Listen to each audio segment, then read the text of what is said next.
On a dark American night, when darkness engulfed the streets and hope retreated into the shadows, police officer Jake Collins set out on patrol. It was a routine night shift until those strange radio signals began. At first, he thought it was just interference, but as he approached the warehouse at the edge of the city, the signals grew clearer and more enigmatic. Jake sensed that something was amiss as he deciphered phrases from the signals. They seemed like encoded messages, filled with mysterious hints and riddles. The tension mounted with each passing moment as he approached the abandoned warehouse. Silence prevailed everywhere, interrupted only by the wind-ass whistle, creating an ominous atmospheric pressure. The warehouse was eerie and terrifying, as if it existed in a forgotten realm. Jake cautiously approached the entrance, trying to suppress his fears. The steel doors creaked shut behind him, isolating him inside. His heart started racing, and sweat trickled down his palms. As he explored the warehouse, he stumbled upon strange records detailing missing individuals and inhuman experiments. The walls of the warehouse seemed to speak to him, unveiling grim secrets.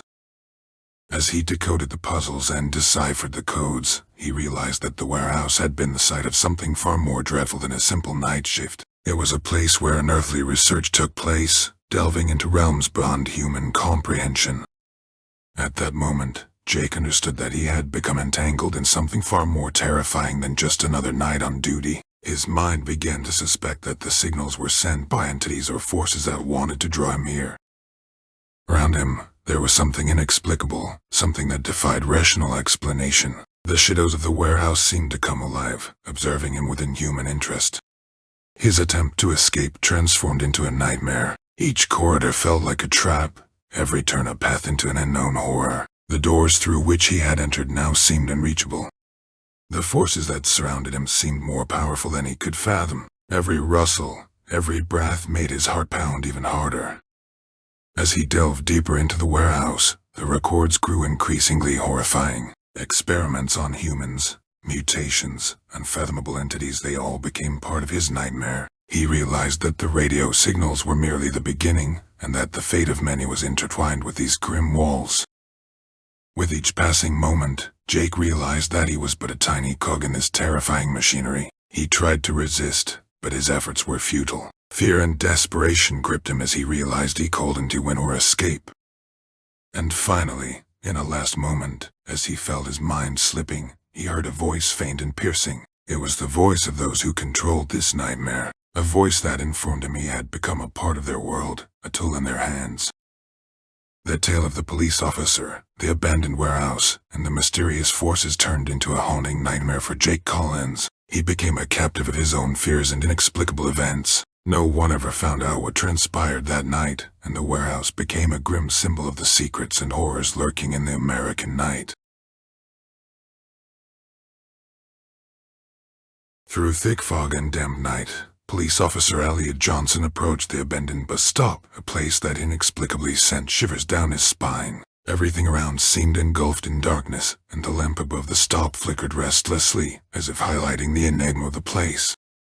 Elliot glanced at his wristwatch. 2:43 a.m. Damn it, why did I have to come here at this hour? He muttered to himself, looking around warily. As he got closer to the bus stop, he noticed a peculiar group of people sitting on the benches. They appeared as though plucked from different times and places, their appearances striking: an elderly man in a tilted hat, a woman in old-fashioned attire, a man in military uniform, and even a young boy with a toy bear. Approaching cautiously, Elliot felt an unhappiness in the air, as if invisible eyes were watching him. He surveyed the passengers, sensing that there was something incomplete about the group, something unsettling. "What are all of you doing here?" he asked, trying to sound composed, though his heart raced. The elderly man raised his gaze and smiled, his eyes brimming with nostalgia and bitterness. "Seems like, son, we all ended up here for the same reason. We Ray dead." Those words pierced Elliot like an icy wind. He moved closer to the bench where the man in military uniform sat. "You Ray a soldier?" he asked. The man nodded. "World War E. Died in the fight for freedom." Then, the woman in the dress joined the conversation. "I died from a severe illness. I was only 19. The little boy with the bear raised his head. "I fell off the roof while playing. The toy saved me. but I didn't survive. Each story was astonishing. Every passenger recounted their death and the reasons they ended up there. Elliot realized that this bus stop was a sort of limbo, a place between the living and the dead, where souls couldn't find peace. "So we're all prisoners of this place?" Elliot asked. The elderly man nodded. "We can move on until we find a way to release our souls. We're trapped here, prisoners of our past mistakes and unfulfilled desires." Elliot felt chills down his spine. He understood that he would have to unravel the mystery of this place to help these souls and find a way out. He began to explore the surroundings, and with each step, he delved deeper into the intricate web of this story. He found an old journal in an abandoned booth, where each page detailed the story of one of the souls. But as he searched for answers, he felt the place changing around him. Strange sounds pierced the night, the lamps flickered more intensely, and the wine grew colder. Soon, Elliot realized that each of the passengers was tied to their own story, painfully unable to let go of the past. He understood that he would need to help them confront their fears, regrets, and unanswered questions to free their souls.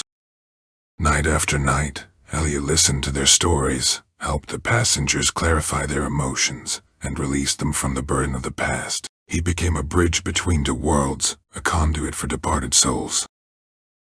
And finally, after countless nights of effort, the souls found their path. The lamp above the bus stop glowed brighter, the fog began to dissipate, and one by one, the passengers vanished, leaving behind only gratitude and tranquility. The last to remain was the elderly man in the tilted hat. He smiled at Elliot. "Thank you, son. You helped us find peace." And in the next moment, the man disappeared, and the bus stop was enveloped in a bright light, as if the enigmatic darkness had finally given way to light and serenity. Elliot sighed with relief, feeling a mixture of emotions overwhelming his heart. He had done what no ordinary police officer could. He had liberated souls from the dark labyrinth and helped them find their way. As the first rays of morning sun pierced through the fog, Elliot glanced back at the bus stop, now filled with light and serenity. "Good night," he whispered, knowing that no one would hear his words. With that, he turned and walked back into the world of the living, leaving behind the grim secrets and enigmas of that night that had turned his life upside down. In the town of Blackhaven, nestled within the embrace of dark forests and enchanting mountains, the past and present intertwined into a chilling tapestry. Policeman Jake Garrett was convinced that the mysterious tales of a cult that had cursed the town were nothing more than stories to entertain children around campfires. But one anonymous letter turned his life upside down, plunging him into a truth that lay hidden behind ancient symbols and a power he could never have imagined. The letter was written in strange, incomprehensible symbols, as if clawed onto a scrap of weathered paper. "You are chosen for a ritual that opens a portal to mighty terrifying forces," the message read. Jake thought it might be a prank or a joke, yet something inside him whispered that he must decipher this riddle. The symbols burned in his mind like stars in the night sky. He spent long nights poring over ancient records and books about the cult that, according to legends, had tied its fate to this place. The deeper he delved, the more he realized that these symbols held the key to something far more dreadful and powerful than he had ever imagined. His shift as an investigator turned into an atmosphere of tension and horror. At first, there were minor incidents, mysterious shadows, sounds that defied explanation. Then, stranger and more terrifying events began to occur. People started disappearing without a trace, and those who remained seemed lost and incoherent, as if under a malevolent influence. Jake continued to decipher symbols and rituals, and his confidence in his ability to stand against this evil grew. But as he unraveled the secrets of the cult, he understood that the battle wasn't confined to the earthly realm. Forces of darkness and light clashed on a cosmic level, and his own fate became entwined in this sinister dance. Each night became a battle for his sanity, as nightmares melded with reality, and fear coursed through every fiber of his being. He knew he couldn't escape his destiny. He had been chosen to face this evil head-on. As the city descended into darkness and madness, Jake realized he wasn't alone in this fight. Allies emerged, those who also recognized the threat and stood up to defend their city. Together, they studied ancient rituals, crafted protective amulets, and prepared for the ultimate showdown with the darkness. Finally, the day arrived. The sky over Black Haven became shrouded in black clouds, and the air crackled with malevolent energy. All Jake and his allies could do was stand firm in the face of this calamity and fight to the end. The battle was brutal and fierce. The forces of darkness attempted to infiltrate their minds, shatter their wills, but they fought with desperation and resolve. Jake felt his very essence torn between light and darkness, yet he refused to yield. And, at last, when hope seemed like a fading star, light pierced through the darkness. The ritual was shattered, the portal closed, leaving the city in the hands of its defenders. Jake, battered and exhausted, understood that victory came at a cost. The city would remain marked by its dark past, but it would now also know that even the deepest secrets can be unraveled, and even the most terrifying evil can be vanquished through brave hearts and determined actions. Thus ended the cosmic struggle between light and darkness in the town of Black Haven, leaving behind memories of days of horror and heroism.